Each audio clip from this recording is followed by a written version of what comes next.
Binsha Ancient City. After we enter Binsha Ancient City, we head to the place that Raphael had stayed in.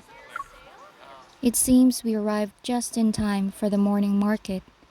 The ancient city streets are bustling, and the scent of fresh fruits fills the air. Someone suddenly bumps into my shoulder. Raphael steadies me and pulls me into his arms subtly. Let's go. I know a shortcut that's less crowded. He takes my hand and leads me to an inconspicuous fork in the road.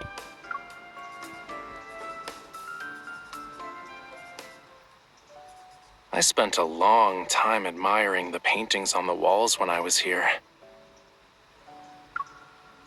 He points to the walls on both sides of the alley. I follow his gaze to see large, colorful murals.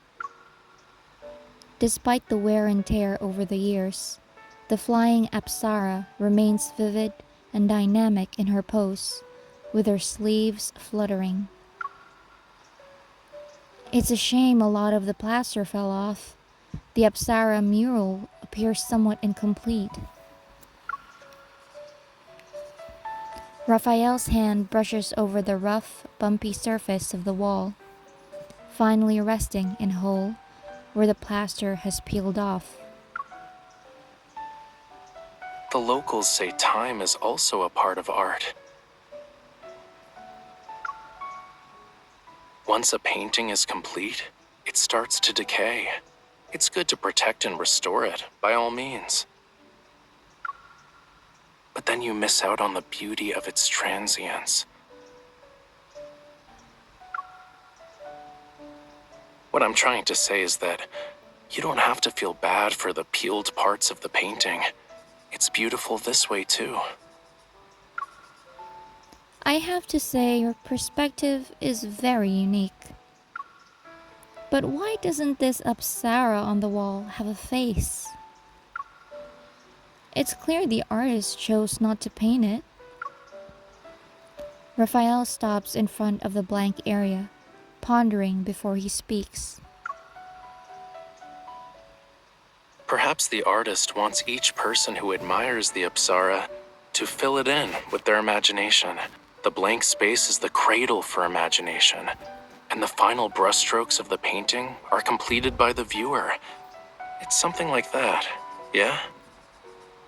Also, when we meet the artist of this Apsara mural, we can ask him directly. Meet the artist? Are we going to the place where we'll be staying for the night? Yeah, the place we'll be staying in is the artist's home. He points to a small courtyard that's just coming into view. We're here.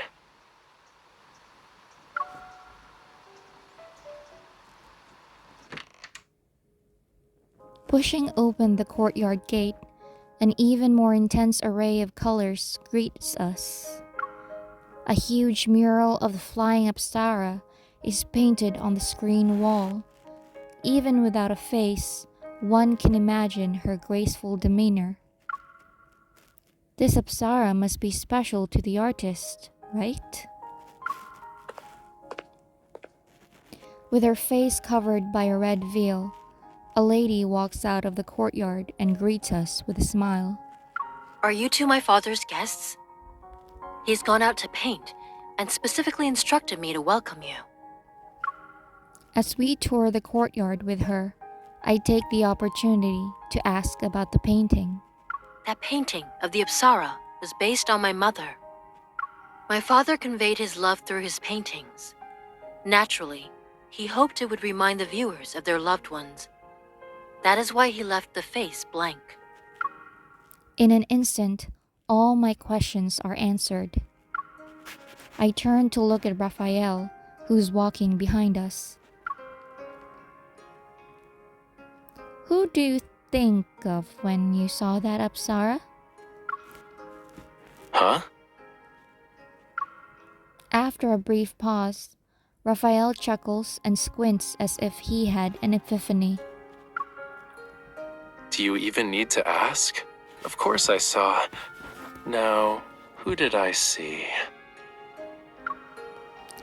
Don't keep me in suspense. Say it.